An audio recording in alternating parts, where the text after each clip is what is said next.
26வது கேள்வி 26 to 29.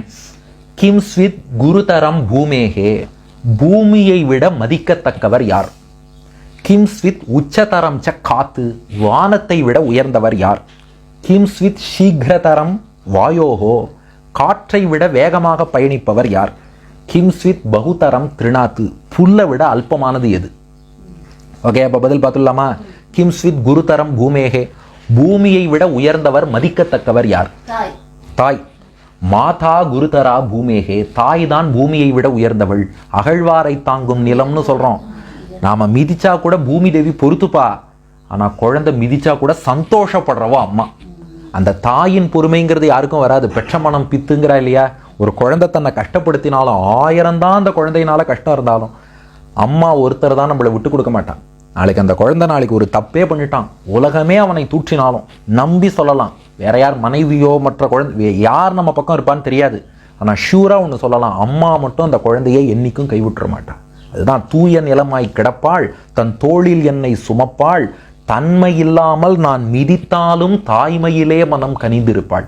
அந்த எண்ணம்ங்கிறது அம்மாவுக்கு மட்டும்தான் வரும். அதனால பொதுவாக பூமிங்கிறோம். பூமியை விட உயர்ந்தவள் யாருன்னா அன்னை. அந்த பொறுமை பூமாதேவிக்கு கூட வராது. அதனால ஆபஸ்தம்பருங்கிற ரிஷி அவர்கிட்ட கேட்டாலும், தந்தை உயர்ந்தவரா தாய் உயர்ந்தவரா? ஆபஸ்தம்பர் தீர்ப்பு சொல்றார், இந்த கேள்வியே வேண்டாண்டா, மாதேத்தியேக்கே மாதேத்தியேக்கே, அம்மா தான் உயர்ந்தவள். அப்பாவை விட அம்மா தான் உயர்ந்தவள். அம்மாவுக்கு நிகர் வேற யாரும் கிடையாது. பூமியை விட பொறுமை மிக்கவள், போற்றத்தக்கவள், மரியாதைக்குரியவள் அன்னை. அடுத்த கேள்வி, கிம் ஸ்வித் உச்சதரம் ச காத்து, வானத்தை விட உயர்ந்தது எது? அப்பா. காத் பிதா உச்சதரஸ்ததா, அப்பா தான் வானத்தை விட உயர்ந்தவர். ஏன்? அதுல ஒரு ரகசியம் இருக்கு. இந்த வானம் இருக்கே, கையை நீட்டினா இங்கதானே இருக்கு, கைக்கு எட்டிடும் போல இருக்கே வானம்னு நினைப்போம். மேல போக போக போக போகத்தான் நீ எவ்வளவு கை நீட்டினாலும் வானத்தை எட்ட முடியாதுன்னு புரியும். அது போல அப்பாவை இவர் தானப்பா அப்பா, அப்படிதான் நினைச்சுட்டு இருப்பா. பல பேர் அப்பாவை வில்லன்னு நினைச்சுட்டு இருப்பா, ஐயோ டார்ச்சர் பண்ணக்கூடிய வில்லன்னு. ஏதோ கை நீட்டுற தூரத்துல இருக்கும் வானம் போல தெரிவார். ஆனால் மேலே போக போக போகத்தான் வானம் எவ்வளோ ஹை, வானம் எவ்வளோ கிரேட்டுன்னு தெரியும். வாழ்க்கையில் நாம் முன்னேற முன்னேற முன்னேறத்தான், ஐயோ இவரையா இப்படி பார்த்தோம், அந்த அப்பா எவ்வளோ கிரேட்டுங்கிறது முன்னேறி ஒரு ஸ்டேஜ் போனதுக்கப்புறம் தான் தெரியுமா. அதனால வானம்ங்கிறது கை கெட்டுவது போல தெரியும், நீ மேலே போய் பார்த்தா அது எவ்வளோ பெருசுன்னு தெரியும். அது போல் அப்பா உன் கூட பயணிக்கக்கூடிய ஒருவர் போல தெரிவார். ஆனால் உண்மையில் அந்த அப்பாவுக்கு நிகராக யாருமே வர முடியாது. அவரோட கிரேட்னஸ் என்பது வேற யாருக்கும் வராது. வானை விட உயர்ந்தவர் தந்தை. அடுத்து, கிம் ஸ்வித் சீக்கிரதரம் வாயோகோ, காற்றை விட வேகமாக பயணிப்பது எது? மனசு. சீக்கிரதரம் வாதாத்து, இதுல சந்தேகமே வேண்டாம், மனசு தான்.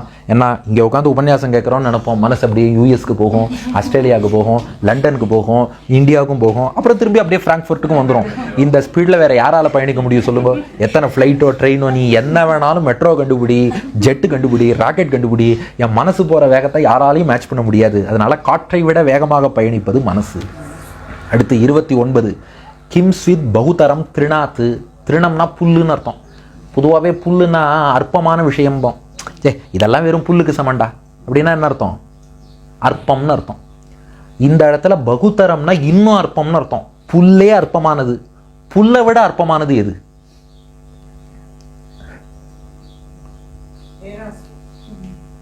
தர்மபுத்திரர் ஆன்சர் பாருங்க, சிந்தா பகுத்தரா திருநாத்து, கவலைன்னு. கவலை தான் புல்லை விட அற்பமானது. என்ன, புல்லு இருக்கே, நாம எதுவுமே எஃபர்ட் எடுக்க வேண்டாம், புல்லு தானா முளைச்சிரும்.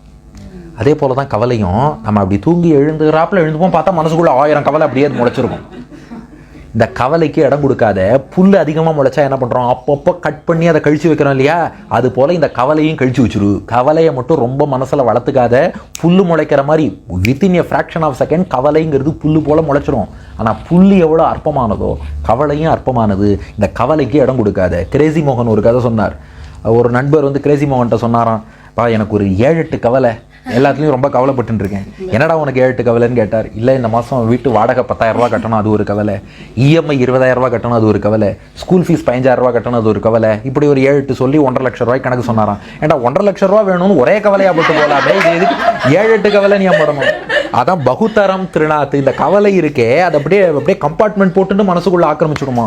அதனால கவலைக்கு இடம் கொடுக்காதே. ஸோ 26 to 29, பூமியை விட மதிக்கத்தக்கவள் தாய், வானத்தை விட உயர்ந்தவர் தந்தை, மனத்தை விட வேகமாக, வாயுவை விட வேகமாக பயணிப்பது மனசு, புல்லை விட மட்டமானது கவலை ஆச்சு.